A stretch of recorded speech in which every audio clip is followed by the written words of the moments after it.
From Glean Education, this is Ed Leaders in Literacy, a podcast series that features educators and administrators who have made hard decisions about instruction, curriculum, intervention, school systems to close the achievement gap and build equity by improving literacy.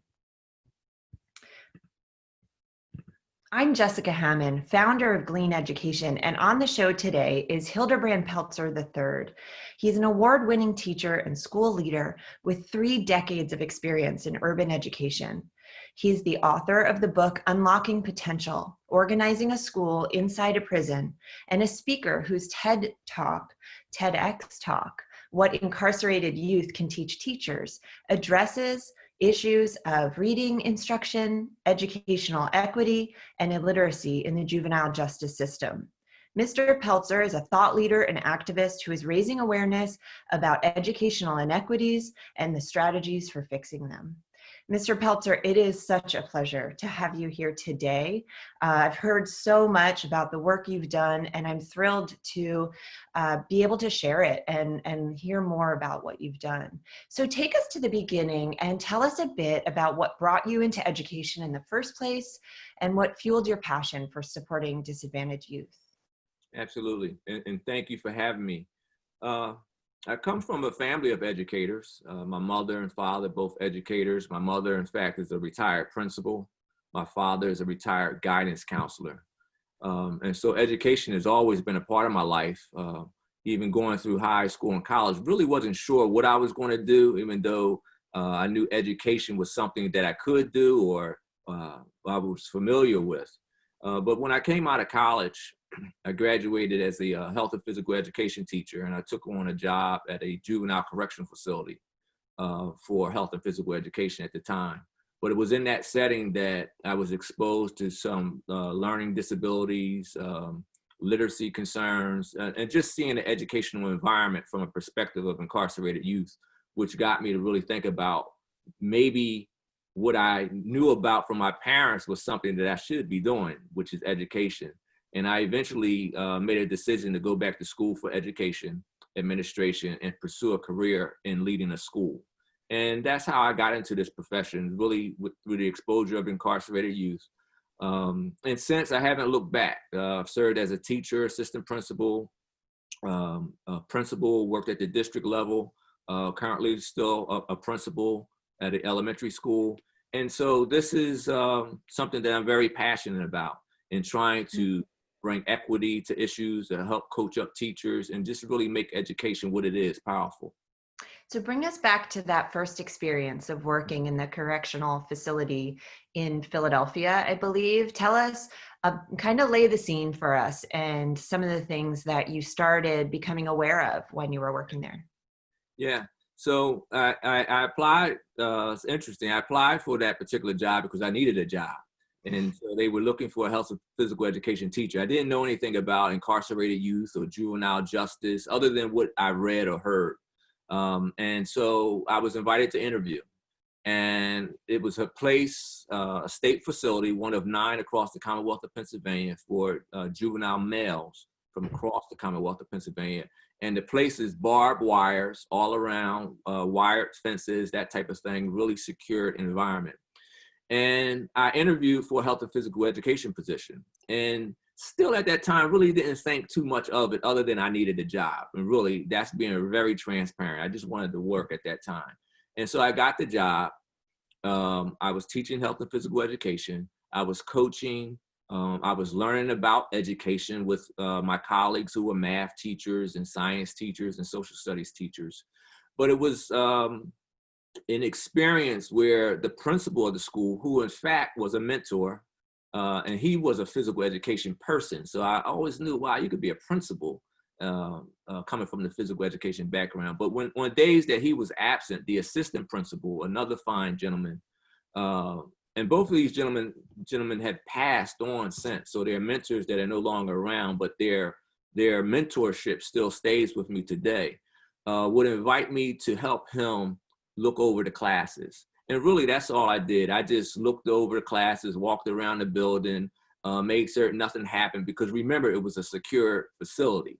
So I wasn't being like an administrator of something or really supervising instruction, but I was just really checking on making sure things were safe. But what I saw were the same students who I saw in the physical education setting, athletic, strong, could lift weights, could articulate, play sports, all of those kind of things, great quarterbacks, great basketball players, you name it, in the classroom, just like looking very, very fearful of what the teacher was asking them to do: write, perform math, present. All of those things was just shocking to me, to see the same kids in two different environments perform totally opposite than what I knew them of. And then that is what really was profound, and something I said, wow, I'm looking at these young people from an aspect of athletics. I'm developing relationships with them from the aspect of athletics. I'm able to coach them from the aspect of athletics and really connect with them. But I see teachers aren't able to have that same experience that I was having with them. And so that inspired me to go on and use those talents that I had, or those skill sets, and maybe I could run a school and really connect with young people who were disadvantaged, in despair, illiterate, coming from dysfunctional homes and those kind of things. And that's what I did. Mm-hmm. And so in those moments that you saw your students who were kind of bold on the sports field, but then shy and shameful in the academic realm, what were some content takeaways that you saw were missing? Where were the particular areas that they were floundering? Right. So a lot of it started with writing. Okay. I would see their writing. And so one of the things that the principal used to teach us is, when they write, not to mark it up, right? So typically in a traditional school, kids would turn in their writing samples of things or essays or what have you, and the teacher's instinct is to mark it up, to edit it, and to give it back and to make corrections. So the principal was always giving us training. I didn't understand it then, but he was always giving us training around not discouraging them, not marking it up with that red pen type of thing, but really accept the fact that they completed the assignment. Look at the completion of the assignment through what it is. And then I could see the writing. So it started with writing, not being able to spell words, write coherent sentences. Not, the writing, in fact, was in graffiti. In some instances, it wasn't print or it wasn't cursive. It was actually, if you've been to large cities and you see graffiti, even in San Francisco and other places, it was like that. Like tags. Tag. And so that got me more engaged.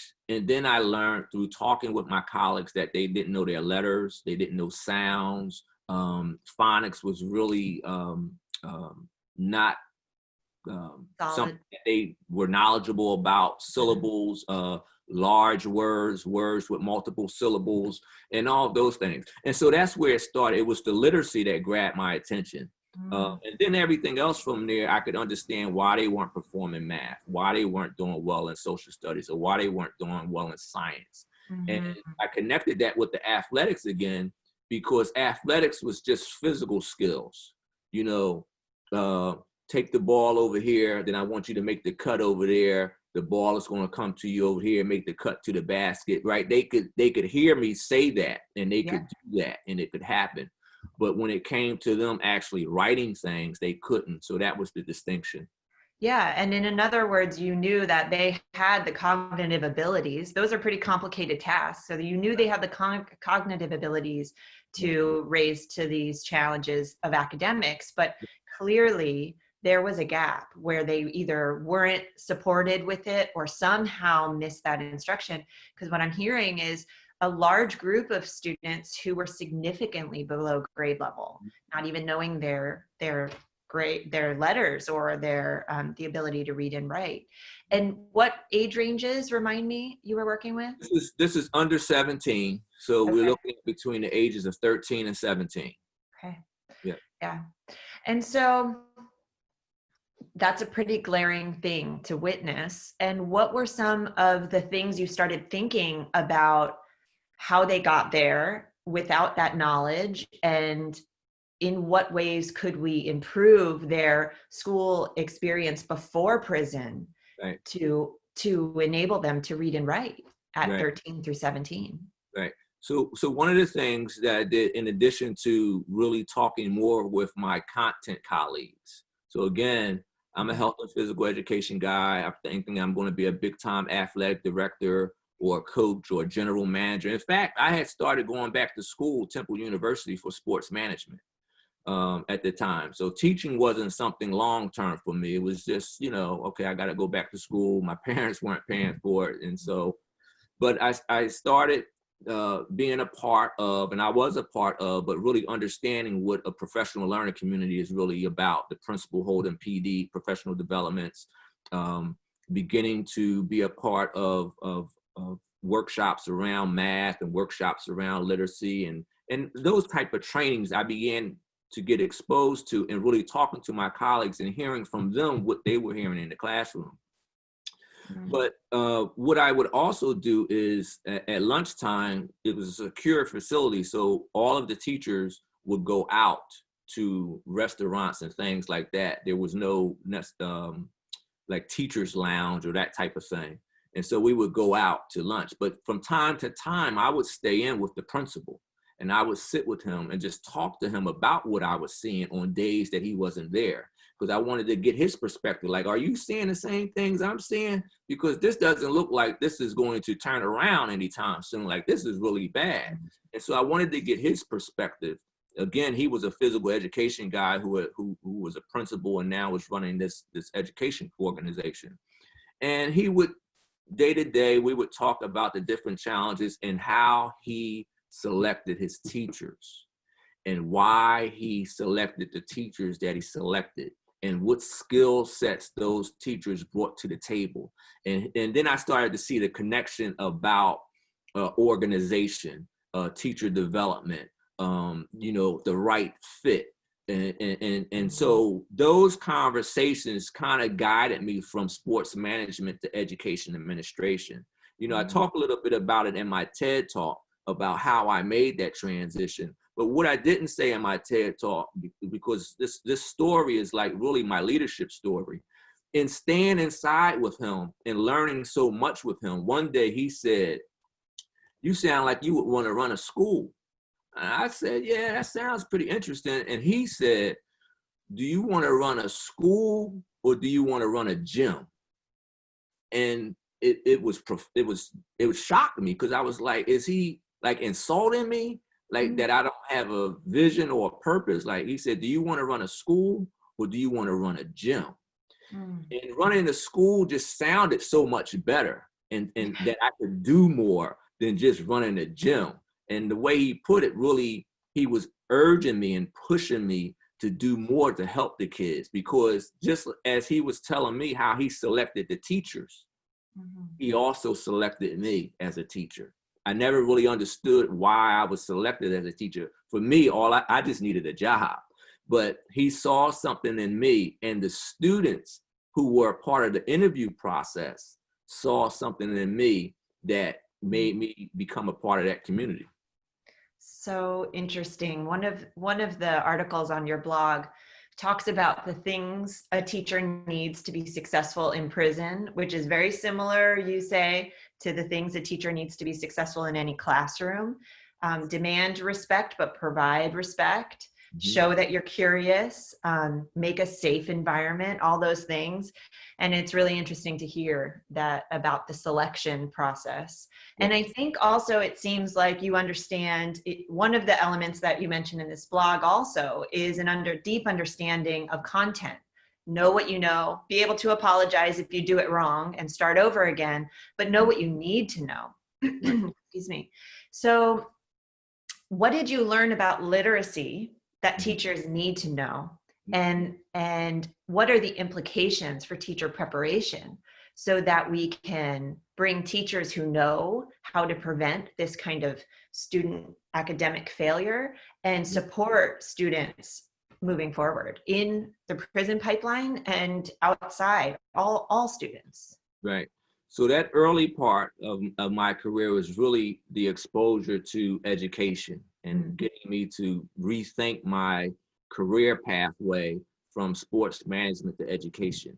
But as I went on to traditional school districts, I worked in the Chester School District and the Philadelphia School District. And as I went on and worked more with teachers and even became an administrator and assistant principal, those experiences about teenage kids not being able to know their letters. So now I'm in middle school and high school settings, and my instincts is as I'm moving around the building is that happening in my school? Now, obviously I'm the teacher, or I was an assistant principal and I wasn't leading the school, but as I move around and talk to my colleagues, I'm looking for this now. So those were some takeaways. I'm looking for how are teachers teaching. And I'm just a teacher myself or assistant principal when I go and do classroom visits early on in the late 90s, early 2000s. So I'm looking at how teachers are teaching. And I see there's not a lot of teaching of reading. Particularly in the high school level, you know, we have English class, so it's literature, it's reading, it's essay writing, but not the teaching of reading. So you do see high school students who struggle with English in the high school realm, or love for literature, or understanding what they read, being able to pull out the main ideas or infer and all those kind of things, because they were missed. In my opinion, they were missed in the earlier grades. And so those were things that I saw. And so as I pursued the principalship position, I said that literacy would be one thing that I would try to focus on. And what I saw was still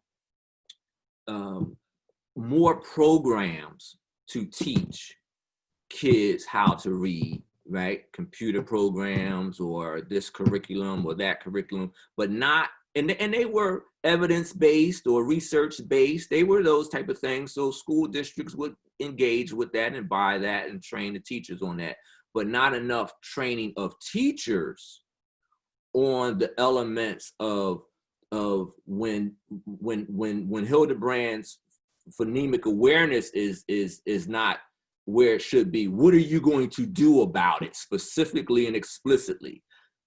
That skill set for teachers was not there. And it's not that much better today, although there's more information out there about it. And so as a assistant principal and a principal, those were things that I always wanted to integrate in my schools.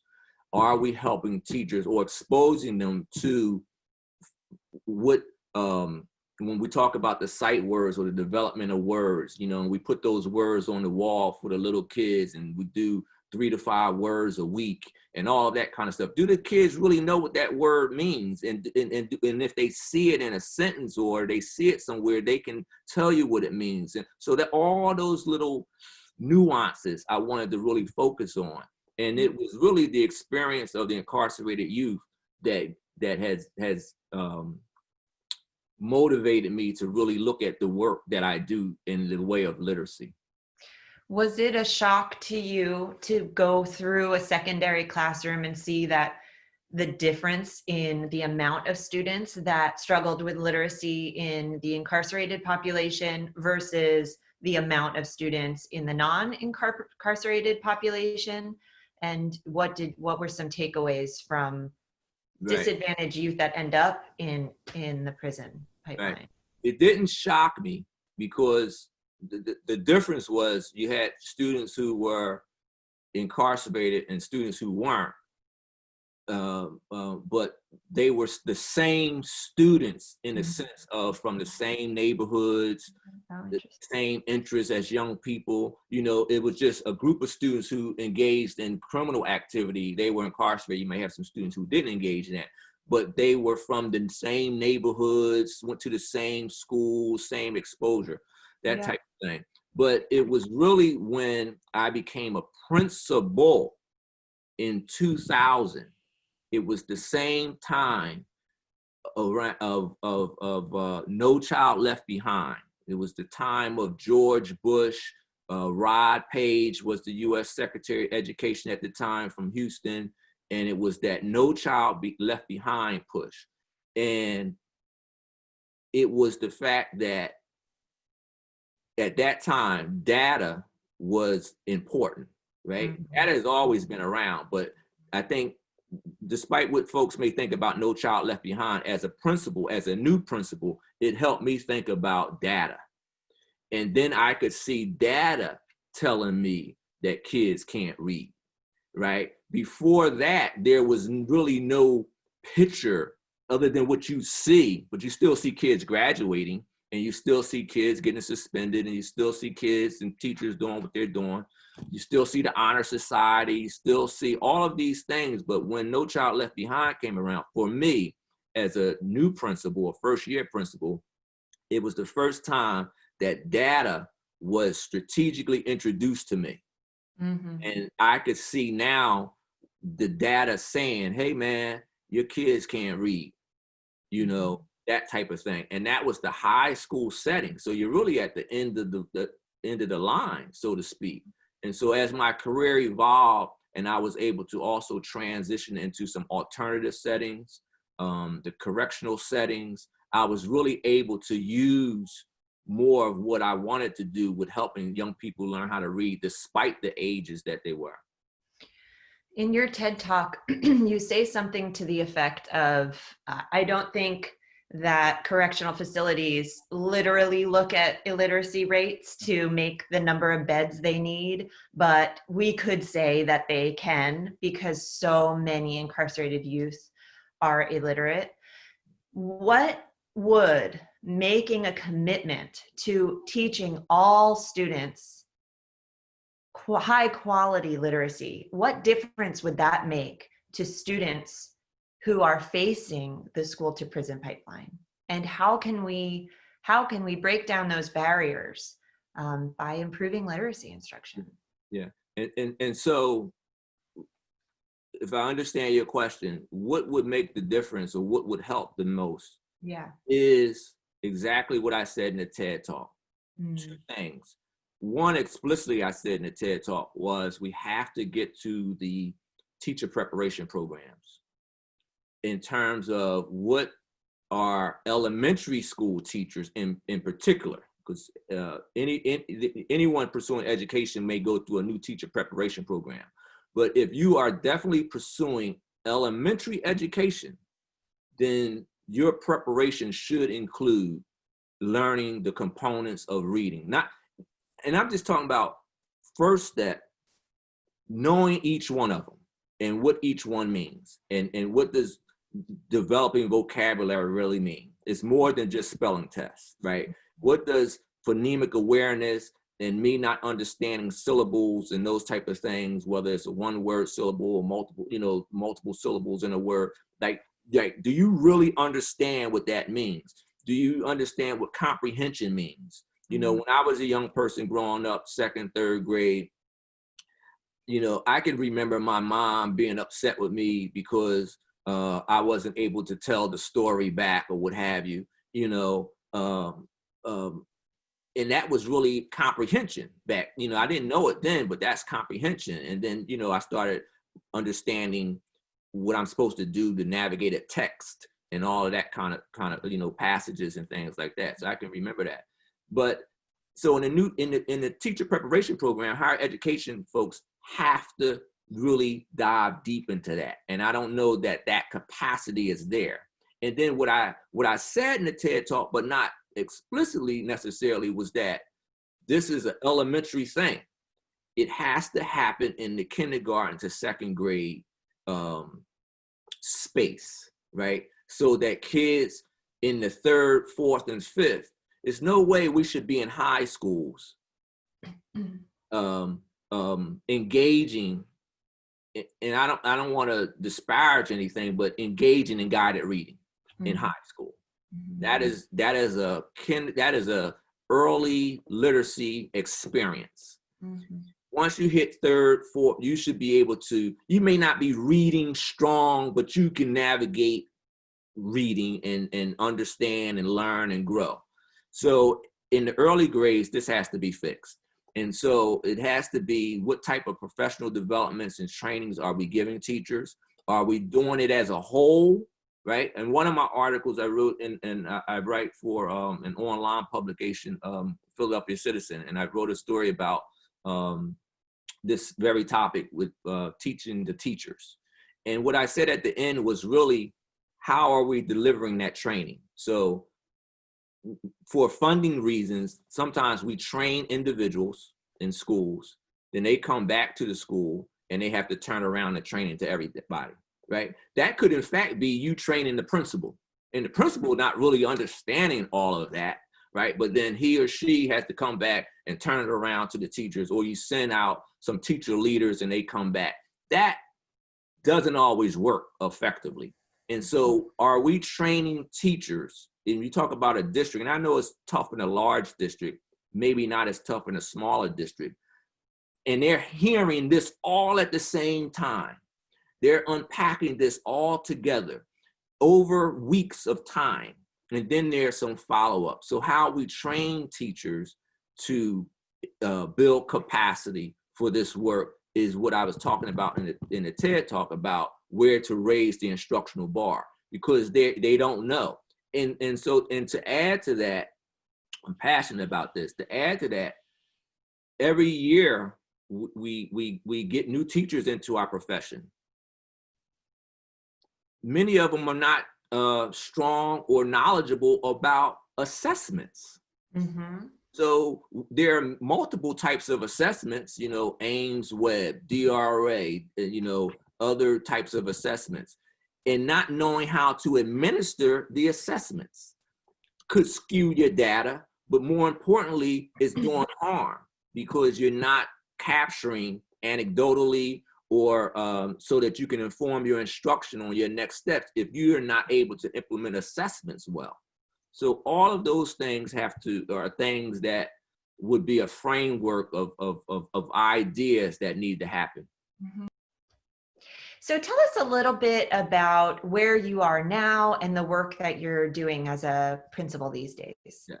So I'm currently elementary school principal, and I'm so happy to have that experience, because throughout my career it was mostly middle and high school. But I am at elementary school, and so I get to see firsthand the challenges of just elementary school, but also with reading specifically.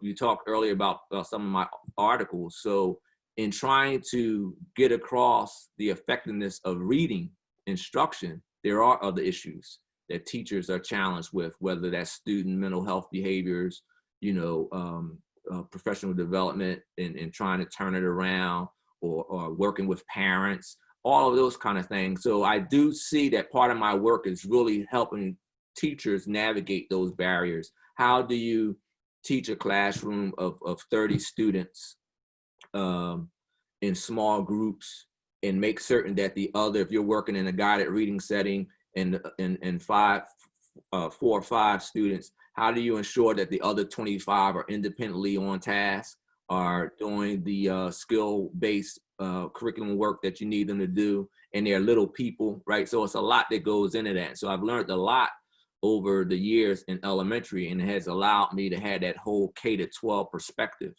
And so that is what I'm doing now. I also had some opportunities early on to work at the higher ed level at Gwinnett Mercy College, where I helped aspiring principals who were pursuing their master's degrees or principal certificates, and that work was also rewarding. As I look forward, however, because I've been doing this, you know, since the late 80s now, I look at how I could really work more widely in whether that be in the area of helping incarcerated facilities engage with education more, or more, what would it be like, you know, people call it social entrepreneurial stuff, where you're able to help communities more widely, even in other countries, with issues around education. So those are things that I think about. I think about more writings. I think about things like that, more speaking, and how I can get this word out more globally. You had mentioned your mentors in those early years of teaching, and I have to imagine that you are a mentor to many right now. So you pay it forward, and that's an amazing, amazing thing. Yeah.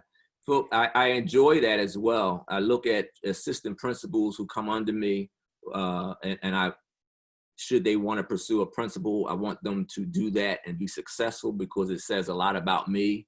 Mhm. People who have helped me have said to me that my success was part of their success. And so Mhm. that means a lot to me. But also, I really enjoy helping teachers to see at my school, I've had teachers who started with me in the classroom who are now on my leadership team, and to Mhm. see them evolve in the work and see them grow based about around buying into a vision and an Mhm. idea of how instruction should look, and then they taking that step to leadership and doing some wonderful things.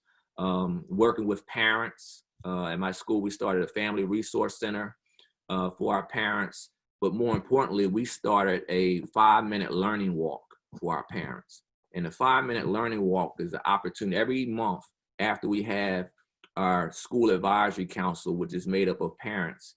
They are able to go to any classroom they want to, and they take a little look for, like I'll call it an observation sheet, but it's a little look fors, and go into classrooms and really look to see what they hear and see in the classrooms, and then they're able to give me some feedback on what they see or hear in classrooms. I love It it. helps them understand the academic Mhm.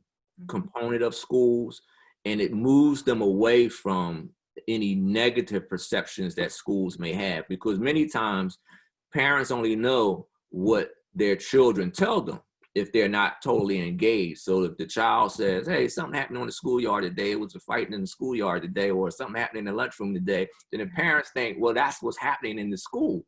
Yeah. But this gives them an opportunity to see the balance, to see the academics, to see the purpose of the school, and to give me feedback. And it's something that I can use to take back to teachers or try to change something. And it's keeping in mind all the stakeholders, because parents are teachers too, and they need to be a part of our of what we're doing in terms of building the community and having them understand as Yes. well. What's the name of the school that you teach in? Carnell, Laura H. Carnell School. Right. Well, they are incredibly lucky to have you. Yeah, you know, we have our challenges. We've had up years, we've had down years. Mhm. I always say if you're going up and down, you don't necessarily want to go down, but you're alive, right? You're not flat, you know. So we've had some years, but my team regroups, and Mhm. each year we try to do our very best to have a upward trajectory. But you know, we have our challenges. I mean, I'm talking about reading, and I still have teachers who struggle with reading. I have teachers who thrive with reading, and then we're talking about reading, but I also have to work with them around teaching math, right? Mhm. Sure. Teaching other subjects. So there's some other Right. things beyond reading that um, I experience, and also I have challenges with. So, but the commitment is there. And so I just want to see teachers get better, because that way kids are getting better, and we just stay the course. Mhm.